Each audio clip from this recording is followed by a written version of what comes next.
ॐ गं गणपतये नमः। ॐ ऐं सरस्वत्यै नमः। आत्मा का पहला लक्षण है स्थूल सूक्ष्म कारण शरीरात् व्यतिरिक्तः, जिसके अंतर्गत हमने स्थूल और सूक्ष्म शरीर के बारे में विस्तार से बात की है। अब हम कारण शरीर के बारे में विचार करेंगे। आचार्य शंकर कहते हैं, कारण शरीरम किम? कारण शरीर क्या है? अनिर्वाच्य अनादि अविद्यारूपम शरीरद्वय कारणमात्रं सत्वस्वरूपा अज्ञानं निर्विकल्परूपं यदस्ति तत्कारण शरीरम।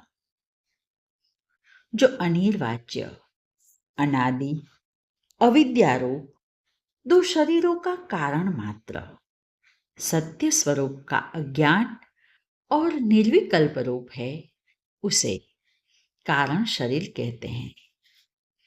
हमने आगे देखा है कि आत्म वस्तु शरीरत्रय से विलक्षण है। यदि हमें आत्मानुसंधान करना है तो हमें शरीरत्रय से विलक्षण का चिंतन करना होगा। वैसे हम शरीर के बारे में बहुत कुछ नहीं जानते, इसीलिए हमारे आचार्यों ने शास्त्र के माध्यम से हमें बहुत कुछ बताने की चेष्टा की है। शरीर एक पंचमहाभूत की आकृति का नाम है। यह शरीर क्यों उत्पन्न हुआ? तो उसका उत्तर है हमारे विद्यमान कर्म, यानी पूर्व जन्म के अच्छे और बुरे कर्म के आधार पर हमें शरीर प्राप्त होता है। इसीलिए कहा गया है, सती मूले तत्विपाको जात्यायुर्भोगाः। इतनी पूर्व भूमिका के बाद अब हम विचार करें कि कारण शरीर क्या है। तो हम कह सकते हैं कि हमारे स्थूल और सूक्ष्म शरीर का कारण ही कारण शरीर है। तो फिर ये कारण शरीर के लक्षण क्या है? आचार्य शंकर ने कारण शरीर के 4 लक्षण बताए हैं, जिसमें पहला है अनिर्वाच्य, दूसरा अनादि, तीसरा अविद्यारूप और चौथा निर्विकल्प। अब हम इस चारों लक्षणों को समझने का प्रयास करेंगे।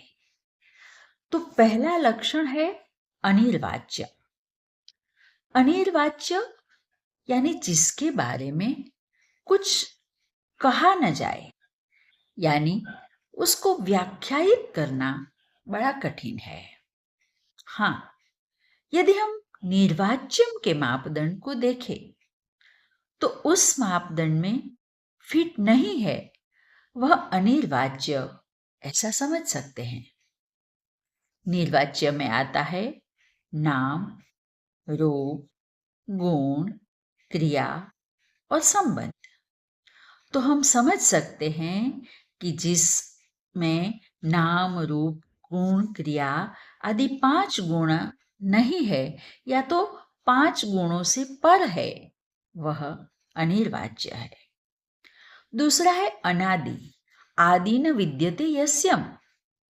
आगे ऐसा कहा गया कि कारण शरीर सूक्ष्म और स्थूल शरीर का कारण है, यानी यह दोनों शरीर उसके कार्य है, यानी इसके आदि तत्व कुछ नहीं, यानी वह अनादि है।